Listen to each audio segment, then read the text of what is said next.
Another Dinobot? Oh honey, no. With those tails, it's a fashion statement. Snarl seems like a depressed loner, often taking orders without question just to avoid speaking about it. He's not even satisfied with being a dinosaur-based robot.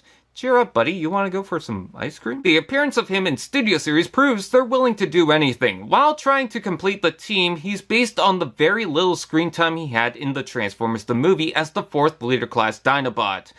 And yet, they did him before Swoop. I am a Stegosaurus! Snarl transforms into the classic round, plump, robotic dinosaur seen in the iconic 3 frames. He certainly looks like he busted out of the cartoon. The shape is very classic with the downward swoop and bulky back. I swear his body is an egg.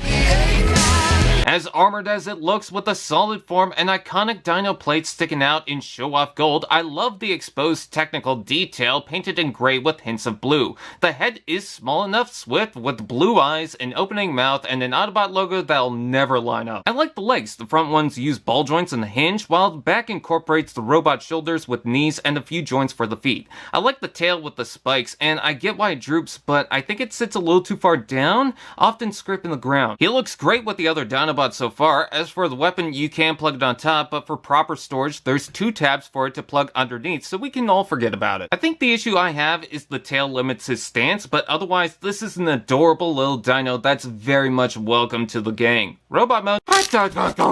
That's another one in the bunch. Snarl certainly has the hallmarks of a typical Dinobot robot with the gray limbs, red torso, and flare of gold, but he goes overboard with the plates in the legs and huge tail split over the back like a peacock trying to show off. The chest is so round and bulked out, but never feels out of place, especially with the round boots. Yeah, there's a gap, but I like how the dino legs come off as technical detail. The arms have a neat trick on how they convert, though the flex in this part does worry me. He retains the black center Autobot symbol and the scanner used by X-Wings to find exhaust ports. The head looks fine as is. I mean, it's certainly Snarl, just with a perfectly bucket-esque head with a coronation-style crown and disappointing-looking expression. Did someone say, ball joint ahead, shoulders out and in forward, back rotation below, elbow bend, wrist rotation, waist rotation, hips out and in forward, back rotation below, knee bend, foot tilt, and toes. Posability is not only very solid, but perhaps the most solid of the Dinobots thus far. Nothing wobbles, nothing's loose, and I like how they attach the halves of the feet and heels for the tilting motion. Let's take a look at the accessory. There's no garbage, no random bot, just a sword, and about time too.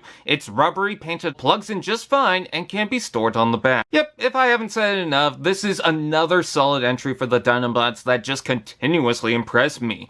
The alt mode might not be my favorite for the tail stuck in place, but that's really the only flaw I could find. As much as I like the others, none has joints like this to where I can't find anything flopping around. If you're into the Dinobots or have the rest of them, I suggest getting him no matter how long he appeared in the film. Perhaps he just doesn't like his name. You want to be called Mrs. Buttercup instead?